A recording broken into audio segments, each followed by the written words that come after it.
Considers a $1 trillion stimulus to rescue the economy. $3 trillion stimulus package. This would be the largest in history. President Trump signed into law the largest economic aid package in history aimed at easing the... We know that the government is spending an unprecedented amount of money on relief during the pandemic.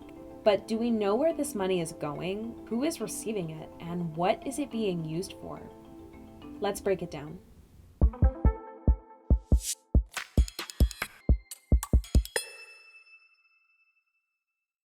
In 2020, Congress passed 5 major bills on COVID-19 emergency spending and relief. Altogether, Congress has authorized at least $3.5 trillion in relief spending so far. And that really is, I have to say, unprecedented. And I'm not trying to make it sound like it's unwarranted. This is a very massive crisis, unlike anything we've ever seen before. But that level of spending, it just dwarfs anything we've done before. That's Sean Moulton.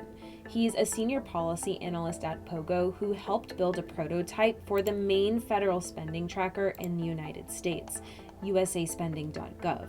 He's also been tracking the government's coronavirus relief spending since March.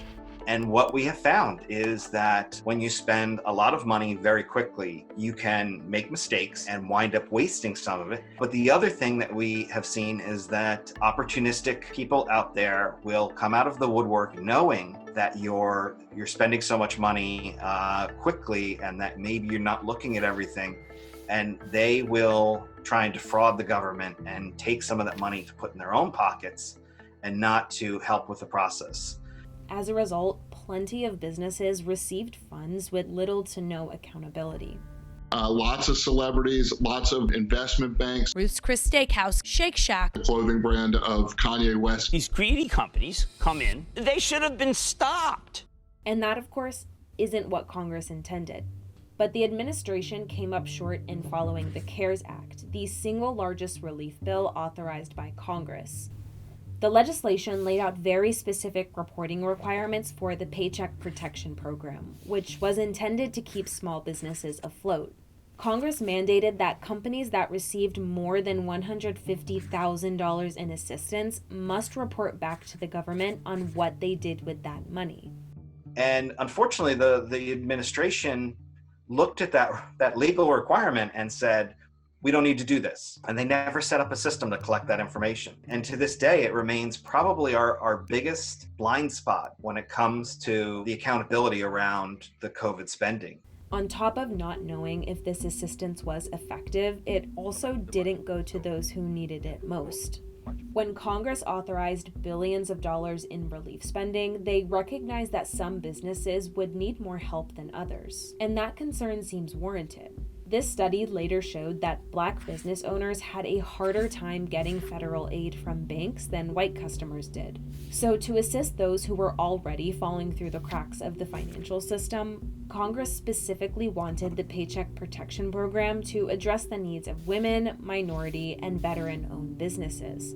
However, multiple reports suggest that the administration didn't follow through. This House report writes word for word that, contrary to Congress's clear intent, the Trump administration and many big banks failed to prioritize small businesses in underserved markets. Another report shows that large companies received loans significantly faster than small businesses. And to top it all off, businesses that were already thriving during the pandemic got in on the action too. The money just seemed to be spent based on who got in line first. And who got in line first were the people who had the best relationships with banks and other financial institutions. One of the things I really worry about isn't even that some of these smaller companies were at the back of the line. I'm worried they didn't line up at all. It may be that because they didn't get the assistance, they're out of business. And that could be a real cost to not having done this better in the first round, because there are real barriers that some of these really small businesses face. Most of the aid from 2020 has already been spent, but more is likely on the way. While it may seem easiest to move on from past mistakes, we need to learn from them, because this pandemic and its effects on our economy are far from over. We need to figure out what went wrong with 2020 money. If we don't look back carefully at what we've done, we run the risk of repeating those same mistakes. And I know that there's an urgency. There are companies that are hurting, but I can't stress enough that when you spend money in the wrong places, it's as bad as not getting the money out to people. It's the exact same thing.